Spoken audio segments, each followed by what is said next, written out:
है जो रिस्की भी है और जिसमें जो है चैलेंज भी है, जिसमें आपको बहुत कॉशन करके चलना पड़ेगा एंड आपको बहुत ध्यान रखना पड़ेगा, बड़ा मैनिपुलेटिव होके चलना पड़ेगा, क्योंकि ये तलवारें लेके डिस्टेंस तक जाना is not an easy thing. And ये कार्ड अगर फ्यूचर में आए तो फ्यूचर में ये एक ट्रिकी सिचुएशन आ रही है, एक ऐसी सिचुएशन आ रही है जो कि टोटल नो टाइप सिचुएशन है। हो सकता है कोई आपको जो है, आपका कोई कोलीग, आपका कोई पार्टनर, आपका कोई साथी, आपका कोई मतलब मैरिज में कोई committed relationship, non committed relationship, उसमें कोई आपके साथ धोखा। तो बेसिकली ये बिट्रेयल का कार्ड है और ये लोग जो है हमेशा अकेले एक्ट करते हैं, ये किसी को साथ लेके नहीं चलते हैं। Lone wolf type of situation होती है और मोस्टली ये लोग पकड़े जाते हैं, क्योंकि अगर आप इसका पीछे का पैर देखो तो उसमें आपको फुटप्रिंट दिखाई दे जाएंगे। तो जनरली ऐसे लोग जो है ये मतलब कोई आपसे चोरी का क्वेश्चन पूछता है और ये पूछता है कि क्या ये पर्सन पकड़ा जाएगा, सून और लेटर ये पर्सन पकड़ा जाएगा, दैट इज फॉर श्योर।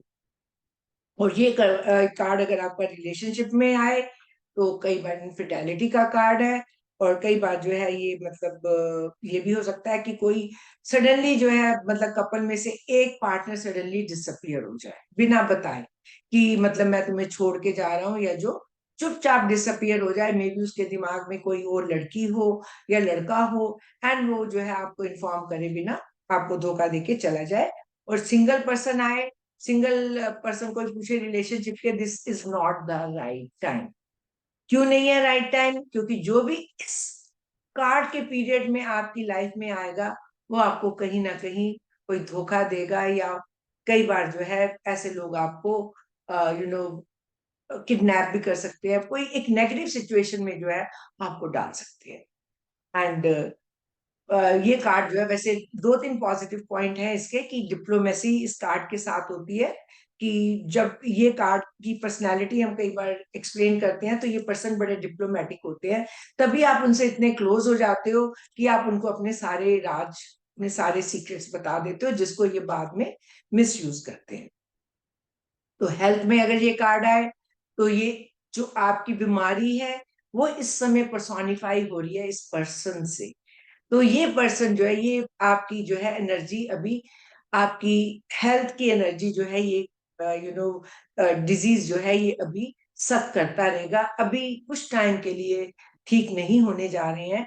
पर अगेन ये शॉर्ट टर्म कार्ड है, आगे का कार्ड निकाल के देख लीजिए कि ये सिचुएशन जो है ये कितने टाइम तक एंड होगी, और आगे का कार्ड बताएगा कि मतलब ठीक होगा या नहीं होगा। एंड ऑब्स्टेकल ये है कि ये पर्सन जो है अ, इसमें आई वुड से कि डिप्लोमेसी जो है, दिस इज वन गाइडेंस, पहले मैं बता देती हूँ।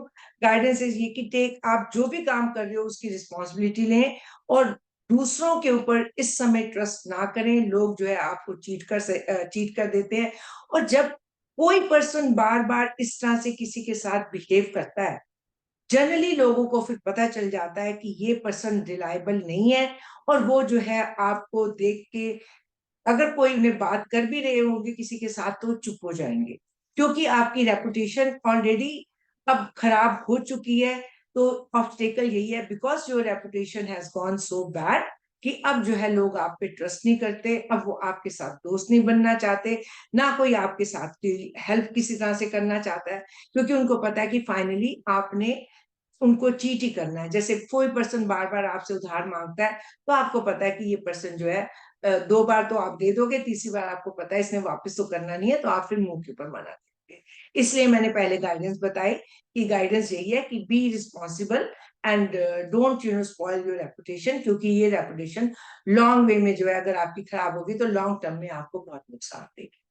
और उसके बाद अब कोई क्वेश्चन आपका प्लीज, नहीं तो मेट ऑफ सोर्स। नीता जी ने लिखा है number 7 is that of Ketu, which is associated with deep thinking and research, but that is not seen in this card. Yes, it is not seen in this card, not directly, क्योंकि ये source के card हैं। Source के card numbers की negative side बताते हैं। अब ये पर्सन जो है इतना डिप्लोमेटिक होता है, और ये इतना डिप्लोमेटिक होता है तो किस लिए हो रहा है? ये आपके बारे में रिसर्च कर रहा है ना, आपके बारे में जो है डीप थिंकिंग कर रहा है कि किस तरह से इस पर्सन को प्लान बना के धोखा दिया जाए, किस तरह से इसकी चीजों के ऊपर कब्जा किया जाए, इसकी प्रॉपर्टी पे या इसकी ज्वेलरी पे या इसकी जो भी चीजें है, इसकी रिसर्च इन ए नेगेटिव वे है, क्योंकि ये सोर्स के कार्ड है। सोर्स के कार्ड हमेशा नेगेटिविटी की तरफ जाते हैं। कार्ड्स भी, उनके नंबर्स भी जो है, नंबर्स के भी आपको पता है कि प्लस और माइनस हमेशा होते हैं मीनिंग्स। तो जो डाउन साइड नंबर्स की है वो सोर्स के साथ अटैच। Any other question? उन्होंने लिखा है red cap and red feet indicate quick in thinking and या मीनिंग। यस एब्सोल्युटली, बिल्कुल ठीक लिखा है आपने। Restlessness and red feet and red cap, दिमाग में भी जो है एग्रेशन है, दिमाग में भी जो है क्विक थिंकिंग है। बहुत वैसे भी सोर्स वाले सारे क्विक थिंकर होते हैं, बहुत जल्दी जो है डिसीजन लेके एकदम से जो है जो धोखा देना है या जो वार करना है आप पे वो करेंगे। Then she's saying, why is Seven of Swords a yellow card? It's negative. So what does yellow mean here? Yellow बेटा इसमें ये इसके लिए नेगेटिव नहीं है ना, वो तो अपने काम, मैंने आपको बिगनिंग में येलो का बताया था 5 मिनट, इसीलिए बताया था क्योंकि ये 2-3 कार्ड ऐसे हैं जो जो they go against the grain of the colours. अब ये येलो कार्ड है बैकग्राउंड में, और ये मैंने आपसे कहा था येलो कार्ड हमेशा पॉजिटिव होता है। किसके लिए? जो उसमें मेन कैरेक्टर है, जो मेन कैरेक्टर है उसके लिए वो पॉजिटिव है। येलो कार्ड तो of course bright and joyful card है, तो इसके लिए तो ब्राइटनेस एंड जॉयफुल है ना, इसको तो जो चाहिए वो इसको मिल गया। Ritika ji is asking, what is its obstacle? Obstacle मैंने बताया ना बेटा, जब आप बार बार गलत काम करते हो, आपकी रेपुटेशन खराब हो जाती है, तो लोग आप पे ट्रस्ट नहीं करते हैं, तो यही आपका ऑब्स्टिकल होता है कि you lose your goodwill. Any other question? Otherwise we come to 8 of swords.